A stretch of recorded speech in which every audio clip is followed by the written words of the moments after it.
something else there. Another stun is another disable is pretty good, but the Beastmaster, if he rolls properly, can be pretty decent too. Alliance, what will they ban? They're alright, Jakiro. This is also a hero that's pretty good right now. Also decent versus the Furion. It's the classic, like the 1 or 2 years ago, it was like the Furion offlane. How'd you deal with it? You pick a Jakiro. And you don't care about the trade. And it's also another way of helping the egg. You have this huge AoE stun in the Ice Path. The combo is really, really good. And the amount of magical damage that they would have just from those 2 supports would instantly force most of them to just go for early BKBs. So it's a pretty solid ban. The question we have here... Oh, they go instant ogre, okay. The question we have here is... I don't know what the question was, my mind's gone blank, man. Okay, we see... no, okay. Okay, I was going to say about the Grimstroke, right? And then like I see the ogre and I just fall in love with the hero, so my mind just went to Jelly. Oh, look at him. Look at the curves on this ogre, man. He's beautiful. You like a bit of curves, yeah? Okay, just look at it. Watch I don't it need twerk, to say anything. see what it can do with that. Exactly. Maybe the animation of this ogre could, you know... A bit of junk in the trunk? Mm-hmm. We'll find out what Teacup's enjoyments are right now. At this point, I'm just saying yes to anything you say. You could... I will stop then, because if you keep saying yes to anything I say, this could end very badly for you, Teacup. Thank you. No, but I really like the resurgence of ogre in this patch. Oh, we got a Viper. But yeah, it's the resurgence of Viper. No, the resurgence. Yeah, God, the brutes. This is some... You know, completely opposite of the first game. The first game was like loosey-woosey, go around the map, you know, hit a tower here, try and force a rotation, PL farms behind the pockets, and now Nigma just have this like all-out ability just to run at you. Like my point about the ogre was the fact that he's a support hero, naturally strong in lane, and he's that pseudo ward that we've seen so many times before. Back in when Puppy with Secret, how he plays it, he runs up the high ground, gives you this way just to understand the procedure of a fight. It's not your vengeful. It's not your position 5 that needs to stand in the right position to swap. Just run in. Yep. You're a stupid ogre. Just run in. Well, half of you stupid, the other half not. The other half has got the smarts, right? Or a screw loose. I don't really know actually. It's an ogre. It's still an ogre, no matter which way we put it. It's also cool that they have ogre with the Viper, which is going to give him a bloodlust. Then you have the Beastmaster aura as well, which can make this Viper actually a pretty fearsome hero in the late game. But mostly it's that laning stage, and later on you have this hero that is able to run in first to give you enough info for that Beastmaster and Phoenix to play around. Viper obviously has been picked because of the bristleback as well, as you have that break with Nether Toxin, which is pretty solid to have. But overall, we don't see a lot of Vipers recently, and I think they might want to ban Invoker on the side. I don't know if they have. I didn't see it as the screen went over. But thinking of like the classic Viper matchups, there was I can't remember what interview it was, but it's like, what hero do you think can actually lane against this? Like the aggression, and it's Invoker because you naturally have good HP regen. You go for Vessel, so you can play against him, and also you can always take away his mana, and he's kind of fundamentally built around that. And it also plays really well into the concept of aggression. This hero, we saw OG run it, and it dismantled this early aggression, which this is kind of what Nigma's doing, but Nigma have provided 4 heroes that can move and play together and be very strong, and the Sven just free farms in the pockets behind. But I think Invoker, okay, they go for more. And they go with the more stable it's a win counter. Condition now. Yeah, it's a win condition, more stable counter to the Sven as well. With that Skadi build, it can be very problematic.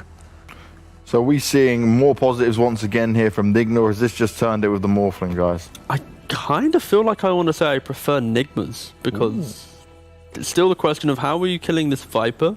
You need an early Vessel, and they might not be able to close out the Sven too early on, because Sven's going to have a good lane, especially paired with the Ogre. And they have a lot of control now for that Phoenix as well. You have the Beast, you have the Nether Toxin, which is always around there, you have Ogre with the stun, Sven with the stun. It looks solid, but we do see 2 heroes that are not played at all. We see that Sven and we see that Viper. How well will they be able to fare? If they manage to shut down this Bristleback early on, I think this game will be easy for Nigma. But if Bristleback goes out of control and he's actually the one in front and Sven struggles in the laning stage, they just won't stand a chance later on. I think the main question maybe might actually be the speed in which Alliance can play. They're going to be very high tempo. The Fury will be bouncing around the map, and then Nigma on the other hand, again, Viper naturally a slow hero. Sven, he needs to farm for quite a long time before he really comes online. So there might be a big disparity in which how many numbers can Nigma bring to a fight, what really is their damage output. They're still waiting for Sven the entire time. Alliance can always bring 4 very strong heroes. Morph can maybe join the earlier fights. So yeah, I think maybe... I'm so torn actually. This is quite fun though, for the first time you actually seem torn on this. Kinda, because I feel, Lizard, say something so I can continue. He needs to keep thinking, he needs some more time. Lizard, help these him clocks out. are turning right now. I'll go back to what Loda also said. Like the laning stage will be very important here too. The way they set up their lanes, because Alliance, we talked about it earlier, they have a lot of flexibility with their first 3 picks. If they put something that can punish Sven and Ogre in that laning stage, perhaps not the Furion on the offlane. What do you think? Perhaps the 5 FNG. Maybe. After all that consideration, I'm going to go with Alliance, because I think now I think about it, even after the fights and all this, I think they rely so heavily on Beastmaster being their tower push that Alliance might be able to prolong it enough that Morphling is the win condition. All right, the commentators are ready. You've chosen Alliance. Lizard, which way are you going? Real quick for me. I love Alliance's draft, but let's make it fun. Let's stay You're just going for the wildness. Yeah, what you really let's mean, keep it wild in the panel. What you really mean is Alliance is the pick for you, but you're going for Nigma just to be different. Yeah, I'm a hipster. That's it. He's not a weeb, but he is a hipster. This is the way we're going. What's this? You have a Morph v Viper matchup. Morph becomes Viper. Viper doesn't become a hero. Yeah, Alliance is winning this game. That's also Alliance has very won this true. game, lads. I'm sorry. Notepad's gone down. All right, Enjoy, the notepads are down. Our analysts are finished, but it's time for us to listen to Toby and Loda once again to see what they think of this matchup and how they think it's going to go. Toby, talk to me, man. Hi. Hi, are you doing okay? I'll talk to you. I can ignore Loda if that's what you'd like. I'm just listening to your voice. Just want to hear you more, you know. I just enjoy it. I miss you. Okay. We just get cut. That's not weird at all. That's wonderful. Let's talk to Dota. Let's talk to the people out there.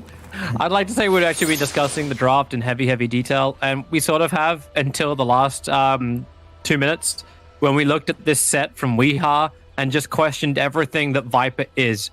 It's not right. We'll have a closer look at it in a second, because right now we're going to have a bit of a battle for the top bounty rune, at least.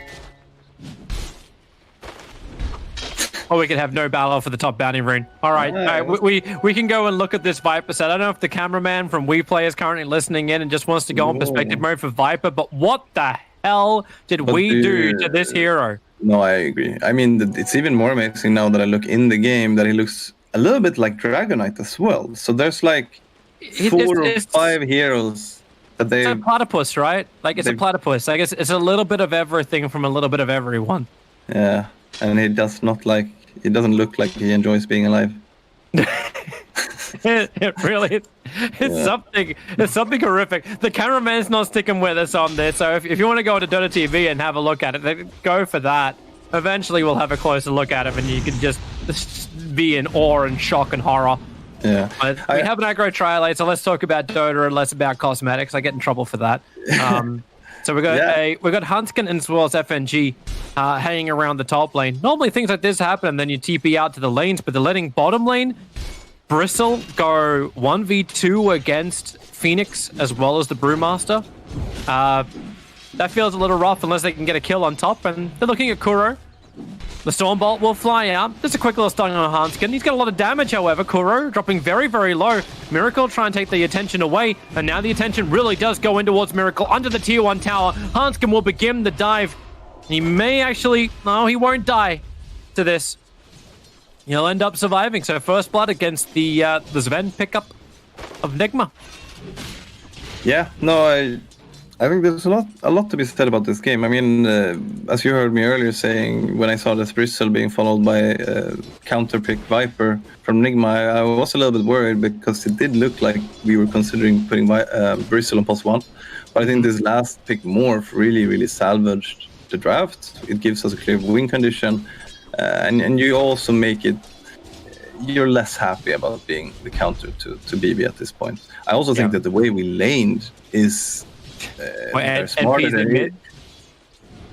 LST, When?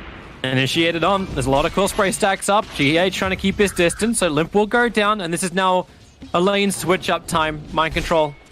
He wants to head up towards the top lane and join up with Kuro. Yeah, really good rotation for Miracle here. I think mid matchup's a little funky too. Like Viper versus Nature's Prophet. We're seeing some unique combinations of this mid lane happening. Yeah, no, but I mean, at least for early levels, I think Prophet should be completely fine. As for being an old school mid player back in the day as well, should help a little bit. So I think things are fine. But as I said, I think Miracle's rotation to offlane is it's really the right play. It's kind of what should be expected in a sense. If they make this rotation without getting a kill for it, I mean, it's still the right rotation, but it's doesn't really give the same impact in the game. God, we once have a lot of fun with S4 in mid lane. He just finished farming up a big stack, and S4 is ticking down. He just TPs back home. Luckily, he could just teleport back to the mid lane as well. That's a little bit of an upside for him. Yeah. No, I think that now that Viper is getting some levels, it's gonna get more and more difficult for Prophet to lane against him. Look at him TP in. S4? Huh. He took a second to turn around and look at Weeha. I saw the gold. I guess I'll take money. Yeah. My control's having a real rough time. He walked all the way up to top lane, and now it's like, I'm going to go jungle, or cut wave, or I'm going to do anything other than staying in this lane. While on bottom lane, Nigma now have an aggressive tri-lane against Pango Bristle. That's not right. That's not right. It's a brother of Bristle. Maybe they can kill off Hanskin. He's pretty low, keeping the sprites flying forward from GH. You go for an Icarus dive, gonna cop a tower hit while he does so. And Sven, too many stacks.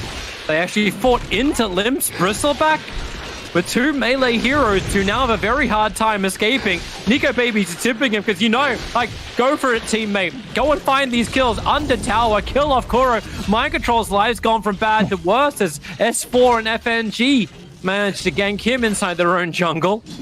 I'm uncertain what Nigma feel like they're going to get out of these lanes now, apart from mid. Yeah, it's for sure looking rough from the laning stage. I mean, this is kind of what I meant, right? Like, as for sure, he might be losing mid a little bit, but by doing that, he's making sure that Bristol has a game. And Limp, who would have been a non-factor, I mean, he's been able to have almost a dream time here in bot lane. This really is the nightmare for like when you're on panels, like, well, how are these lanes really going to pan out? What's the first 5 minutes going to look like after you actually see like who's going to match up where, who settles into what lanes? Like, well, okay, well, Nature's Prophet versus Viper mid. Yep, never going to predict that one. Limp looking to get one item in front, being enabled by having two melee heroes run the lane against him. S4's going to rotate over too. He's got Sprout available, wants to block the ramp up. And Kuro, oh, is he going to get in front of him? Okay, he blocks him, but then they cut free. The Sprout needs to get in front of Kuro to make that 100% of a kill. And Kuro, Limp, just one more spray in 1 second. He's got it. It'll reach, and Kuro will fall. And then S4 quickly back to the mid lane as well, trying not to miss out on too much. Yeah, I mean, it's quite a good rotation. I'm not sure if it's super worth to kill Ogre, but at the same time, S4 gets back to mid in time to get the XP and creeps, getting the regen rune there as well. Fire Mind Control. This is not a hero you really want to sacrifice on as a Beastmaster, but Nico Baby now has 2 kills. Is in top net worth by about 900 gold ahead of any hero on Nigma. Yeah. And Nigma trying to change the balance around. But once again, like, this is another time I've seen Weeha do this rotation. An Observer Ward planted down by Alliance, almost full duration, sees the movement, and Alliance hide behind the tower. Yeah. No, I think it's... this Observer is huge. Catching out these rotations, I mean, as you say, it makes it look... You know, it could have been a great rotation. They could... Let's see what happens first before I say. And GH wants to look for it. Limp's going to come out and fight. Is there any more TPs to come in? You look for S4 to arrive. He's got Wrath of Nature up too. GH feeling very, very stranded behind the tower. And Wrath of Nature will connect. He'll just Icarus dive to the west. But Hanskin sticks with him with a level 2 swashbuckle. Able to reach and find the kill on the retreating Phoenix. And you can look towards the mid lane at S4. Well, he'll TP all the way home. don't know if that was fully essential, but I guess it'll work. But it was still so frustrating, man. They rotate 3 heroes in a sense to mid. Can't stop him. They only have 1 disable, and as we're just TPs out. And Nico just took tier 1 tower on top. You're leaving the Morphling. Nico, one of his best heroes for Alliance, now mind control. Welcome back to a lane and welcome back to the graveyard. I don't think even Yu-Gi-Oh can save you at this point. It's looking rough for Nigma, for sure. I mean, I do think it's the huge issue. There's been many issues. But I do think one huge issue is when they rotate this trial into bottom lane against a Bristle back, where they don't even have the best tools to completely keep him out of it. So laning phase has been such a struggle from their side. Oh, miracle. The Observe Ward pays dividends again. It just watches the Sven farm up. You've still got the level 3 Frostbite available, a Sprout control from S4. Make sure the Miracle can't just run down the hill. And nicely controlled by FNG. He didn't let the Frostbite go until they knew they could get the kill, just in case there was a TP out to safety. Limp. Sunray's turned on, and we'll see if maybe UV can kill off Limp, and it will. He'll go down for 3-3-3. And Weeha wants a little bit more. With the double damage rune, that's why they had so much damage to get in there. They're chasing down an Nature's Prophet who's already got treads up and running. Yep, not gonna happen.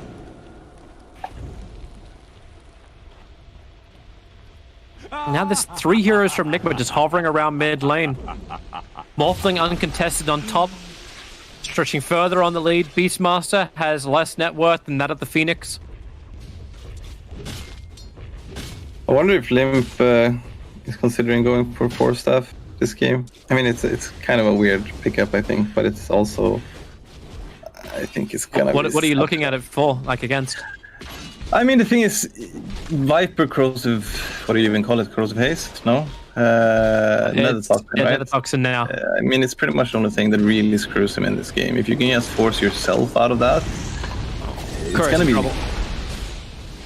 Nico's got all the damage in the world for this. Waveforms forward. That's optimistic 6 charges from Kuro. Yeah, I get your logic, like try and get free of the break, but it seems like you can also just build up like a whole bunch of resistance too. I mean, sure. I mean, the thing, what should usually happen is that you have a support who builds force either way, and you're gonna have enough. But I could still see it work, honestly. Because then you can try to take a fight here. Miracle, they're going on a pretty damn hard target. It's Morphling. You'll waveform away. At least you're able to contest up the stack, but Wrath of Nature bounces through. They turn on the Sunray, and Nico Baby, he's looking for a quick pickoff. S4, no way he gets out of this. Really? Yeah. Just TP and retreat. Alliance will claim the bounty runes on the bottom lane. A regeneration rune for Limp because, hey, why not? And S4 adds pressure to the tier 1 tower on bot while Nigma try and work out why they're not so mobile or why they don't have as much farm as they would like. Yeah, and then Alliance are making it look easy. I really don't think it is, but they're executing this really well, and they're not really leaving much room for mistakes. Hanskin's going deep. Wants to lock GH up against the wall, but of course this is a Phoenix. Gets bounced up the wall. Not a full flight bird, but it'll work. Kind of saved him. Chicken. It's like an emu. Emu? I barely know what that is. It's almost like... Oh yeah, those are the big scary ones, right? The attacked. The emu war. No. Is that true? No. Parts of it, yeah, but you're not scared of it. Like, come on. Oh really? No, I thought so. I thought there was it's a flightless bird. Come on, like, build a fence. Yeah, but an ostrich is flightless. If there was an army of ostriches, I would run for my life. An ostrich can get some level of elevation. An emu is equipped with wings like a pigeon. It's not gonna get a lot of height. Alright. Guess I'll just have to wait for Corona to be over and go study the emu. Yeah, go to W Zoo. It's a beautiful safari zoo in Australia. You'll find everything you want there. Nigma just want to find 1 kill, and they'll try and go over on the Morphling. They need a stun. They didn't really start with it, however. Now they'll get it off, but turn on the Sunray. It's like, let you burn a little bit harder if you want to turn the strength up. Nico Baby will be killed off, and Mind Control is the man to get the kill. Never fully sack Mind Control.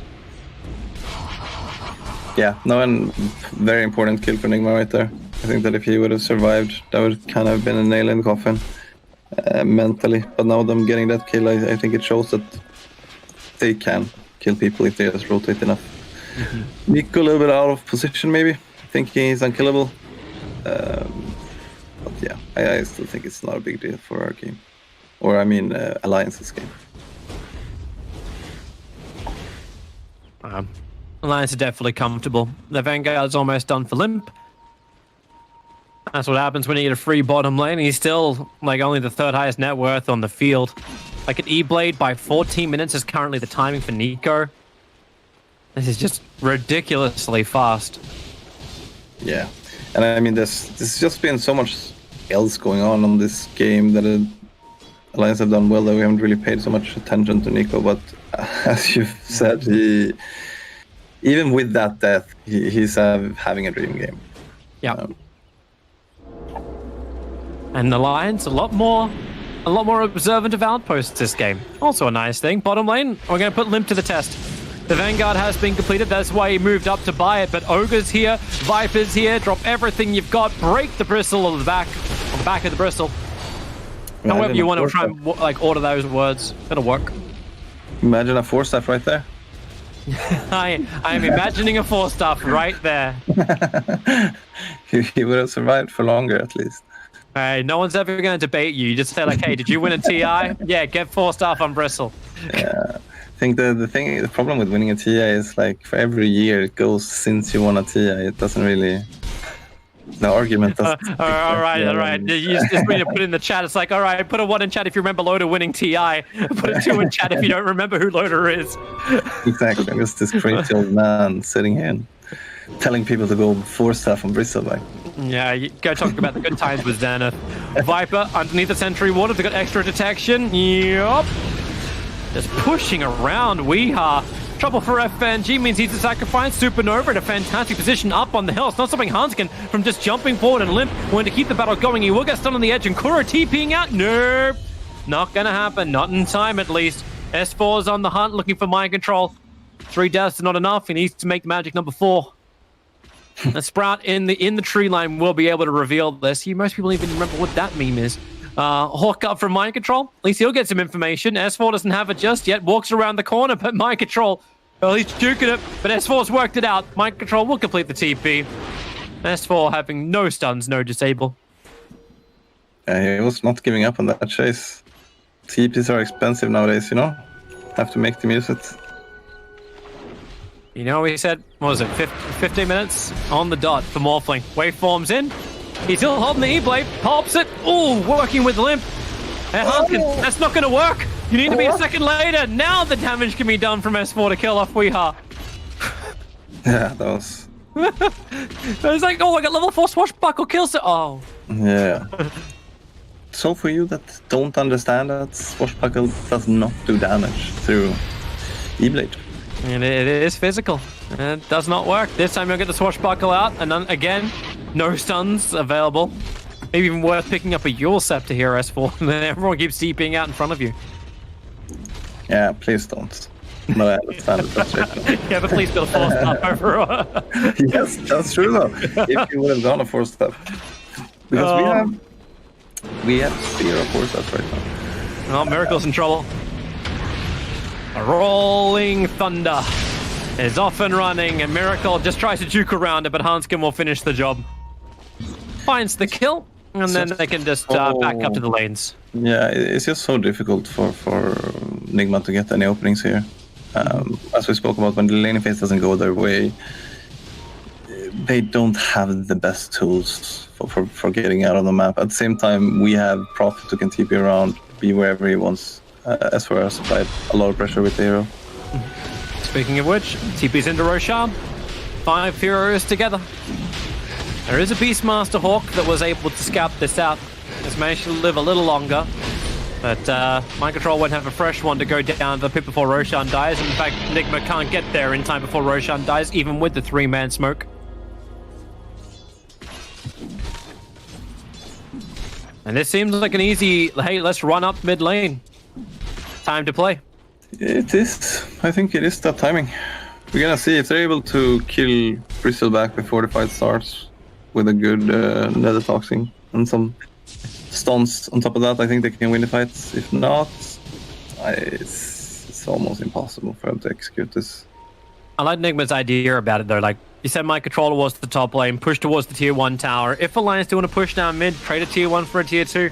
Maybe you got enough wave clearance, but you can slow down Alliance's pressure and play the split push game. I'm uncertain about this from GH, however. He's underneath the Radiant Obs and Sentry. You got all the time in the world to react to this. Yeah, I don't really... S4 jumps in, throws out the Orchid, but alright. That's an easy way to get free. Some really confident hold on to a tango, get rid of the vision. This is why the battle happened. It's not that bad. Like he actually almost tricked S4 to take a fight there. That's a pretty aggressive jump forward. He's already down very low on his life, and then the rolling thunder through from Hanskin. They've already got the kill onto GH. Another bounce through on top of Viper. He still has never got this nether toxin off, and he won't. Down for 30 seconds, up on top. S4's TP out will not complete in time. A huge streak to end, and it goes to Kuro. Probably not the intended target, but you take the kill. Yeah, I mean, it looked a bit weird, but I do think that Nigma tried to kind of bait S4 into taking a fight there versus 4 heroes. Kind of, I don't know, they kind of shoot themselves in the foot though by how things end up. But they do get S4 later on from their rotation to top lane, so they're probably, at least, they feel like it's a worthy trade. Mm-hmm. And My Control starts the push once again, up on top. Trying to get a look behind themselves. FNG hasn't observed wards, so he's just hanging very, very close, looking for the right time to initiate Miracle. It'll be hard to escape from this one. Disarm to begin with, now Profitable TP in. They get the silence and the clumsy net control. Maybe Sunray from GH will give just enough life, but nope, E-Blade attack will do its work, not to mention the double swashbuckle. Making it difficult for Nigma to retreat. Hanskin still bouncing forward with that blink dagger. It's right on top of Kuro. The trade-off is Mind Control getting the tier 1 tower on the top lane, but you may also lose Viper on bottom. E-Blade can't come up just yet. In fact, there's not enough mana for it, but it won't matter. Viper. Yeah, we haven't even talked. We haven't even mentioned this, but Morph is, you know, he's kind of the counter to Viper, right? When he copies Viper. Yeah, exactly. So it's and he was trying to get the ward up there. It's a very rough position to be in right now. I mean, Alliance just have such a huge advantage at this point that I feel that they have the room to play a little bit recklessly. I'm happy to see that they're taking towers and, you know, at least keep applying pressure, not just going for kills. But they're in a very good position, without a doubt. That was a nice timing from S4. He was denied in the last game, but this game he actually gets the outpost before Nigma can do anything about it. Yeah. So no 20-minute bonus for Nigma. He was probably thinking about that the whole game one, you know, I'm going to pick the Prophet and I'm going to take this outpost. Oh, I know how you played this game, Mind Control. Yeah, but Mind Control, he did do a really good job there, so it's, I mean, it's something simple that makes sense, right? But it's, once you start playing around it, it makes more sense. Mind Control done a pretty good job of catching up. Oh, GH. 100 HP, he just puts down, okay, S4, Sprout, 2 attacks, that'll do the job. GH will end up going down, so no Nova to deal with. Morphling started it with the E-Blade attack. Limp wants his own target. Viper trying to retreat back out. Nico Baby staying on top of Viper. He just ready to fight once again. Waveforms up. Stormhammer will be able to connect. But you've already lost Viper. The mid tower's been brought down by S4. And up on top lane, Pangalier's having some fun with the Beastmaster. Keep the stuns going, have all the damage in the world. Mind Control's just trying to create space, but 3 heroes now down for Nigma, and Alliance 21 minutes in enter the high ground. Yep, extremely well played by Alliance. I mean, it's not much else to say. I think that they laned it correctly, they rotated correctly, and then they've played it, itemized it correctly. So it's just a really, really solid game from their side. Nigma, I mean, we've seen them have some issues in their previous games. I mean, I do think that, especially game 1, I kind of like what they were doing with their draft. Gonna go on Bristle. He's got 1 charge as well as BKB. Aegis Immortal did just time out, but Pangolier jumping in a little bit deeper. Nico just also picked up himself a Lincoln Sphere, so Kuro is done. Goes begging, but the roll from Mind Control, that'll connect over on the Morphling, but he's still getting so much more life. You can break him if you want, but Limp's BKB running forward. Cool Sprays are really starting to stack up. Crystal Maiden will die, but she's pretty squishy as it is. The Necro books all Limp. That's a lot of damage to take by killing it off, but it won't stop Pangolier once again jumping forward. They break the Viper with the Morphling. He goes in with the E-Blade. No, he's just physically damaging it down the old-fashioned way. As the two big calls from Nigma are down, and Nico, he wants to find himself a pop target. Kuro is going to be exactly that. Just jump over the Stun Ray. GH trying to turn as fast as he possibly can, but the Adaptive Strike pushing back GH, so ESC4 can finish the job. And they may just want to call it in just a second. Beastmaster is hanging inside the pit. I don't know if Nigma see a way out of this one. I can tell you right now, the win probability says 99-1. So, I don't know what the one is. This one is, the one is pretty much just going fountain diving, I think. No flaming intended. I want to point out though, I didn't even know Clumsy Net, the way it interacts with Tangle, that you can use it and still keep rolling. Obviously you're immune to magic, so it makes sense, but it was very, very good item for him. Makes sense. As long as you can dodge the bounce back, you're all good. Yeah. Well, 2 lanes of Rax has been taken. I guess Nigma get to have one more fight to see what they can achieve against a team who's got about 27,000 net worth advantage and about 24,000 experience advantage. Definitely seems like the backs are up against the wall. But they're staying in it, so they have some level of belief. 4 hero smoke up from Nigma. They're coming out and they're looking for the long wrap around, and the target they'll probably find is Limp. But that's a BK, unless they find FNG. That'll be actually worse. They want more. S4. Man the front lines, hearing the Rolling Thunder begin. Limp actually catches Weehar in the back lines. Ogre already stunned up, never even able to get his roar off or his Necroporks. Beastmaster is dropped. That's really the game. You just TP'd Weehar all the way home. GG is called from Kuro. Alliance will 2-0 the series. And with that, they guarantee that Nigma is in the bottom 3. They now have the same results as OG. There's only one